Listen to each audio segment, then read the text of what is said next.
Lydia disparaît, et depuis ce jour, on n'a plus de nouvelles d'elle.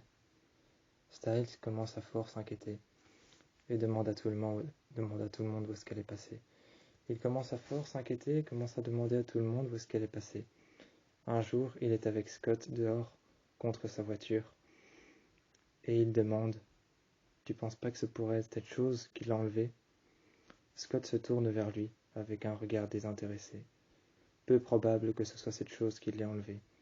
Elle n'en voulait pas, de toute façon. Styles le regarde attentivement.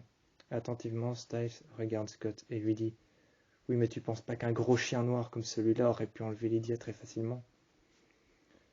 Scott se retourne vers lui, avec un air étonné et désintéressé. Avec un air étonné et désintéressé, il se tourne vers lui et il lui dit « Un gros chien noir !»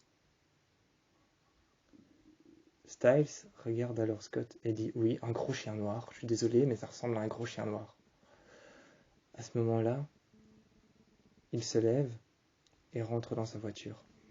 Styles se lève et rentre dans sa voiture et demande alors à Scott s'il peut lui aussi rentrer dans la voiture.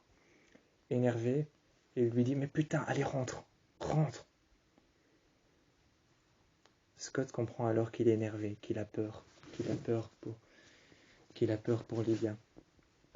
Il rentre alors dans la voiture et Scott se met à côté de lui. Il voit qu'il serre les dents et qu'il regarde au travers de son pare-brise comme s'il était prêt à démarrer tout de suite et à partir la chercher. Ils ne savent pas où il est, seulement plus tard, ils ne savent pas où il est, où elle est, ce qu'elle fait. Personne ne sait. Personne ne sait ce qu'elle fait, où elle est, aucun signe de vie. Ils pensent même que la chose l'a emmenée. Ils pensent que cette chose, ce gros chien noir, comme disait Styles, ils pensent qu'ils l'ont emmenée. Mais non, elle ne l'a pas emmenée.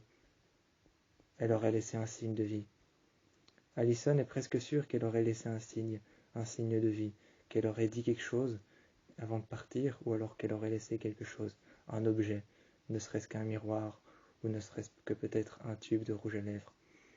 Elle pense qu'elle aurait laissé ça, peut-être un tube de rouge à lèvres, ou alors qu'elle aurait marqué quelque chose avec son rouge à lèvres, qu'elle aurait marqué quelque chose sur le miroir des toilettes des filles.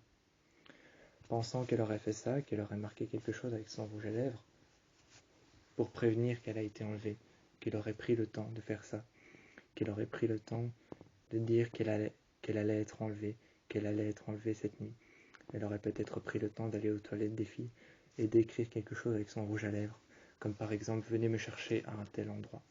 À ce moment-là, Allison explique qu'elle aurait dû faire ça peut-être, qu'elle aurait pu faire ça, qu'elle avait peut-être le temps. Styles la regarde et lui dit « Mais elle n'avait pas le temps, elle était en train de se faire enlever par un gros chien noir ». Allison se recule d'un pas. Et sourit d'un léger sourire en coin. Regarde Styles et dit « Un gros chien noir ». Scott lève les yeux au ciel. Scott lève les yeux au ciel. Il lève les yeux un instant et regarde Allison. Quand il regarde Allison, il se tourne vers Styles et il dit « Oui, je lui avais dit que c'était stupide de dire un gros chien noir ». À ce moment-là, t'as Styles qui soupire. Regarde Allison et fait « Gros chien noir, petit chien noir, grand chien noir, ou bête féroce et maléfique, c'est la même chose ». Allison se tourne vers lui et prend le livre. Elle avait une bonne nouvelle. Elle savait enfin comment cette chose s'appelait. Elle dépose le livre, le bestiaire, par terre, et elle ouvre à une page, la page 505. Elle regarde et elle dit « Cette chose s'appelle l'homme-loup ». Styles se lève et regarde alors Scott.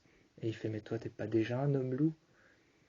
Allison le regarde et lui dit « Mais non, c'est différent cette fois-ci. L'homme-loup est une créature mi-homme, mi-loup qui ne se transforme plus. À partir du moment où elle a été faite par son créateur, elle ne se transforme plus. Elle ne fait plus rien. Elle reste un homme et un loup. Elle ne peut pas faire comme toi. » Scott regarde Allison et dit « Comme moi ?» Allison dit « Te transformer. Te retransformer. » Elle ne peut pas faire ça. Styles regarde Scott et fait Ça va être simple.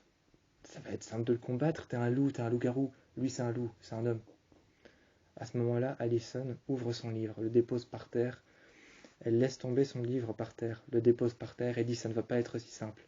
L'homme-loup est un homme qui a été métamorphosé avec un loup. Styles demande alors plus d'informations, plus d'explications.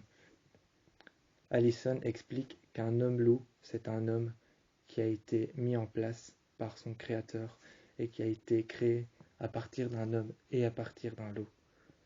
Il ne peut plus se transformer une fois qu'il a été créé, mais il a été mis en place à partir de son créateur. Et son créateur l'a créé pour qu'il reste un homme et un loup en même temps, une bête féroce, vengeresse et assoiffée de sang. Styles, encore une fois, insinue « Super, on n'a pas affaire à un petit chien noir ». Scott se lève et demande à Styles de démarrer la voiture. Il démarre la voiture et ceux-ci vont alors jusqu'à un hôtel. Ceux-ci vont alors jusqu'à un hôtel et s'arrêtent un instant. Tout autour d'eux, il y a des chiens. Styles insinue alors « Je t'avais dit qu'il y avait un chien. Je t'avais dit qu'il y avait un chien. » Partout autour d'eux, ils entendent un chien. Styles qui s'assied et qui fait « Super, on va avoir affaire à une bête vengeresse et féroce et un chien. »